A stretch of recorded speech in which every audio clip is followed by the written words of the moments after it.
ಅದೇನೋ live in ಕರ್ಮ, ಮದುವೆಗೆ ಮುಂಚೆನೆ ಜೊತೆಗಿರೋದಂತೆ, ಸೆಕ್ಸ್ ಮಾಡೋದಂತೆ. ಇದೇ ರೀ ನಮ್ಮವ್ರು ಅಂದ್ಕೊಂಡಿರೋದು ಲಿವ್ ಇನ್ ರಿಲೇಷನ್ಶಿಪ್ ಬಗ್ಗೆ. ಬಟ್ ಒಂದು ದೊಡ್ಡ ಅಪನಂಬಿಕೆ ಇದು. ಲಿವ್ ಇನ್ ರಿಲೇಷನ್ಶಿಪ್ಗೆ ಡೀಪರ್ ಮೀನಿಂಗೇ ಇದೆ, ಅರ್ಥವೇ ಇದೆ. It's about testing compatibility.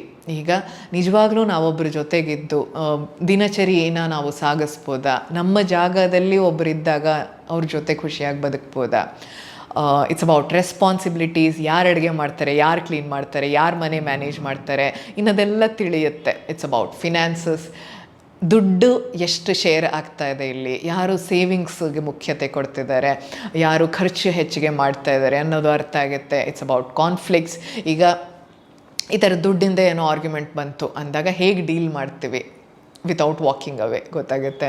It's about emotional needs. ಈಗ ನಮಗೆ ಒಬ್ಬರ ಜೊತೆ ಪ್ರೀತಿ ಸಿಗ್ತಾ ಇದೆ, ನಂಬಿಕೆ ಸಿಗ್ತಾ ಇದೆ, ಮರ್ಯಾದೆ ಸಿಗ್ತಾ ಇದೆ, ಮತ್ತು ನನ್ನ ಕಷ್ಟ ಸಮಯದಲ್ಲೂ ನಾವಿಬ್ಬರು ಒಟ್ಟಿಗೆ ಇರಬಲ್ಲೆವು ಅನ್ನೋದು ಅರ್ಥಕೊಳ್ಳೋಕ್ಕೆ ಒಂದು ಒಳ್ಳೆಯ ದಾರಿ. ಭಾರತದಲ್ಲಿ ಮದುವೆ ಅನ್ನೋದು 2 ಜೀವಗಳಿಗೆ ಆಗುವಂಥದ್ದಲ್ಲ, 2 ಸಂಸಾರ, 2 ವಂಶಕ್ಕೆ ಆಗುವಂಥದ್ದು. ಸೊ ಜೊತೆಗಿದ್ದಾಗ ಒಬ್ಬರ ಆಚಾರ ವಿಚಾರ, ನಂಬಿಕೆಗಳು, ಎಕ್ಸ್ಪೆಕ್ಟೇಷನ್ಸ್ ಎಲ್ಲ ತಿಳ್ಕೊಳ್ಬಹುದು. ಮತ್ತು ಕಮಿಟ್ ಆಗಬೇಕಾ ಆಗಬಾರ್ದಾ ಅನ್ನೋದು ಕೂಡ ಯೋಚನೆ ಮಾಡೋ ಅಂಥ ಫ್ರೀಡಮ್ ಸಿಕ್ಕುತ್ತೆ ಅಲ್ಲಿ.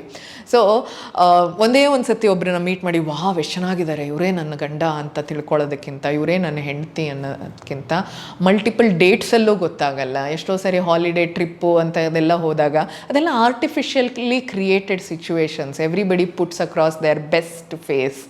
ಜೊತೆಗಿದ್ದಾಗೆ ಗೊತ್ತಾಗೋದು. So that's live in relationship.